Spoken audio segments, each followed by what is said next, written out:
ఆరోగ్యవంతమైన తెలంగాణగా తీర్చిదిద్దాలని మన ప్రభుత్వం భావించింది. కాస్మెటిక్ ఛార్జెస్ తండాలలో, గూడాలలో, మారుమూల పల్లెల నుంచి వచ్చిన పేద విద్యార్థులు కాస్మెటిక్ ఛార్జెస్ను తల్లిదండ్రులను అడగలేక బాగా ఇబ్బంది పడుతున్న సందర్భంలో ఒకసారి కాస్మెటిక్ ఛార్జెస్ గురించి మొత్తం నివేదిక తెప్పించుకుంటే 16 సంవత్సరాల క్రితం దాదాపుగా 2008-09లో కాస్మెటిక్ ఛార్జెస్ పెంచితే 16 సంవత్సరాల నుంచి ఒక్క రూపాయి కూడా పెంచలేదు.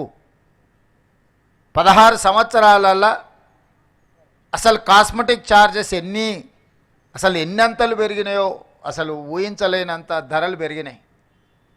మరి 2008లో నిర్ధారించిన కాస్మెటిక్ ఛార్జెస్ ఏ మూలకు విద్యార్థులకు సరిపోవడం లేదు.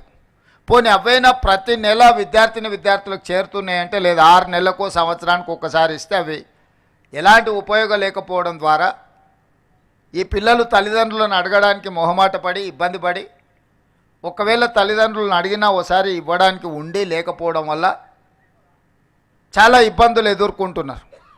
అందుకే ఈరోజు కాస్మెటిక్ ఛార్జెస్ 16 సంవత్సరాల తర్వాత పెంచుతున్నాం కాబట్టి మోర్ దాన్ 200% ఈరోజు మనం పెంచుకోవడం జరిగింది. స్వతంత్రం వచ్చినప్పటి నుంచి ఈ రోజు వరకు diet charges at a time 40% పెంచడం కానీ కాస్మెటిక్ ఛార్జెస్ 200% పైగా పెంచడం అనేది జరగలేదు. మొదటిసారి తెలంగాణ రాష్ట్ర ఏర్పాటులో తెలంగాణ రాష్ట్ర ప్రభుత్వంలో ఈనాడే ఇంత గొప్పగా ఛార్జెస్ పెంచడం జరిగింది. ఇంతటితో మా బాధ్యత తీరలేదు, నెరవేరలేదు. ఇది మొదటి పునాది రాయి మాత్రమే. ఈరోజు నేను శాఖకు సంబంధించిన అధికారులతో పాటు బోధనా సిబ్బందికి, బోధనేతర సిబ్బందికి కొన్ని అంశాలు నేను ప్రస్తావించదలుచుకున్నా. ఈరోజు తెలంగాణ రాష్ట్రంలో దాదాపుగా 26,000 ప్రభుత్వ పాఠశాలలు, రెసిడెన్షియల్ స్కూల్స్ ఉన్నాయి. 26,000+. 26,000 పాఠశాలలలో విద్యార్థులు చదువుకుంటున్నది 23 లక్షల మంది. అదే ప్రైవేట్లో 11,000 పాఠశాలలు ఉంటే 11,000 ప్రైవేట్ పాఠశాలలలో ఈరోజు 33 లక్షల మంది విద్యార్థులు చదువుకుంటున్నారు. నేను సూటిగా మా ప్రభుత్వ టీచర్లను నేను అడుగుతున్నా, ప్రైవేట్ స్కూల్స్లో చదువులు చెప్తున్న వాళ్ళు మీకంటే ఎక్కువ విద్యా ప్రమాణాలు ఉన్నవాళ్ళ,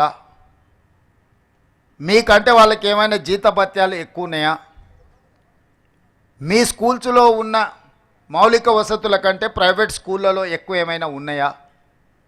మరి ఎందుకు 26,000 ప్రభుత్వ పాఠశాలలలో 23 లక్షల మంది విద్యార్థులు చదువుకుంటే 11,000 ప్రైవేట్ పాఠశాలల్లో 33 లక్షల మంది విద్యార్థులు చదువుకుంటున్నారు? గ్రామాలలో పేదవాళ్ళు కూలికి పోయి అయినా సరే కూడబెట్టి పిల్లల్ని ప్రైవేట్ పాఠశాలలకు పంపించాలి, ఇంగ్లీష్ మీడియంలో చదివించాలని వాళ్ళు నానా తాపత్రయపడుతున్నారు. నిజంగా మనందరి బాధ్యత ప్రభుత్వ పాఠశాలలో నాణ్యమైన విద్యను అందించడం ద్వారా ఈ పిల్లల్ని డాక్టర్లుగా, లాయర్లుగా, ఇంజనీర్లుగా వివిధ సబ్జెక్ట్స్లో వీళ్ళని నిపుణులుగా తయారు చేసి ఈ దేశ సంపదగా వీళ్ళని మారుస్తే ఈ రాష్ట్ర భవిష్యత్తు కాదు, ఈ దేశ భవిష్యత్తు, ప్రపంచానికి విజ్ఞానాన్ని అందించగలిగిన శక్తి మన విద్యార్థులకు ఉంది. ఈరోజు అమెరికాలో ఉండే సిలికాన్ వ్యాలీకి వెళ్తే మన తెలుగు వాళ్ళు 60% ఉంటారు. ఈ మల్టీ టాలెంటెడ్ స్టూడెంట్స్ని మీరు ఎందుకు గవర్నమెంట్ రెసిడెన్షియల్ స్కూల్స్లో, ఎందుకు గవర్నమెంట్ స్కూల్స్లో నుంచి మనం ప్రొడ్యూస్ చేయలేకపోతున్నాము? ఎందుకు వెనుకబడుతున్నాము? మనం ఎందుకు ఆత్మ పరిశీలన చేసుకోకూడదు?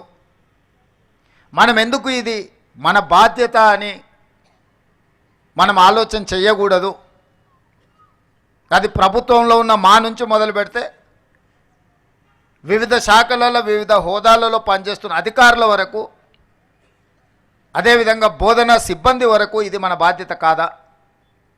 ఈరోజు మనం ఆ పిల్లలను వాళ్ళకు సరైన విధంగా వసతులు కల్పించకపోతే మనం సమాజానికి చేస్తున్న ద్రోహం కాదా? ఈరోజు వెల్ఫేర్ డెవలప్మెంట్ 2 కళ్ళ లాంటివి. కానీ వెల్ఫేర్లో పెట్టేది ప్రతి పైసా ఖర్చు కాదు. ముఖ్యంగా విద్యాశాఖ మీద విద్యార్థుల మీద మనం పెడుతున్న పెట్టుబడి ఖర్చు కాదు, అది భవిష్యత్తు కోసం పెట్టుబడి. భవిష్యత్తు పునర్నిర్మాణంలో తెలంగాణ రాష్ట్రం అభివృద్ధి సాధించాలి అని అంటే అది పెట్టుబడిగా చూడాలి. ఈరోజు మన వెల్ఫేర్ హాస్టల్స్లో వాళ్ళ కోసం విద్యార్థులకు ఇస్తున్న డైట్ ఛార్జెసో లేకపోతే కాస్మెటిక్ ఛార్జెసో లేదా ఇన్ఫ్రాస్ట్రక్చర్ మీద అవి స్టేడియంలు కావచ్చు, వాళ్ళకున్న వసతులు కావచ్చు. చాలాసార్లు టీవీలలో పేపర్లలో చూస్తుంటాం, వందలాది మంది విద్యార్థులు ఉంటారు, 4 టాయిలెట్స్ ఉన్నాయని పెద్ద క్యూ చూపిస్తుంటారు. లేకపోతే తాగడానికి నీళ్లు లేవు, నీళ్ళు ఎక్కడికే వెళ్ళి మధ్యాహ్నం లంచ్ టైంలో వాళ్ళు నానా ఇబ్బంది పడుతున్నారు. లేకపోతే పిల్లలు పడుకోవడానికి చలికాలం వస్తే కనీసం వసతులు కూడా లేవు, కనీసం కప్పుకోవడానికి దుప్పట్లు కూడా లేవు.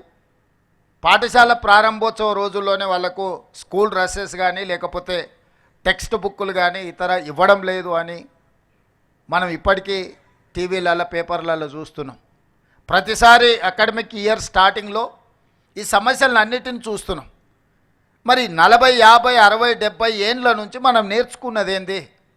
మనకు తెలుసు నెక్స్ట్ ఇయర్ జూన్లో అకాడమిక్ ఇయర్ స్టార్ట్ అవుద్ది అని.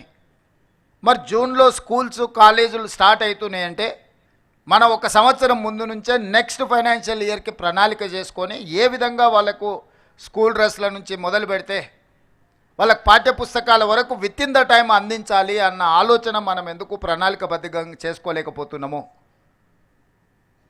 మనం ఐఏఎస్లని ఇంత ఉన్నతాధికారులను ఇంత వ్యవస్థను పెట్టుకొని ఈ వ్యవస్థ ఈ సమస్యను పరిష్కరించడానికి ఎందుకు మనం ప్రణాళికబద్ధంగా ముందుకు వెళ్తలేము? ఇది ప్రభుత్వ పరంగా మనం ఆత్మ పరిశీలన చేసుకోవాల్సిన అవసరం ఉన్నది. పిల్లలు అకాడమిక్ ఇయర్ స్టార్ట్ అయినాక పుస్తకాలు రాకపోతే 6 నెలల తర్వాత మనం ఇస్తే ఏం ప్రయోజనం?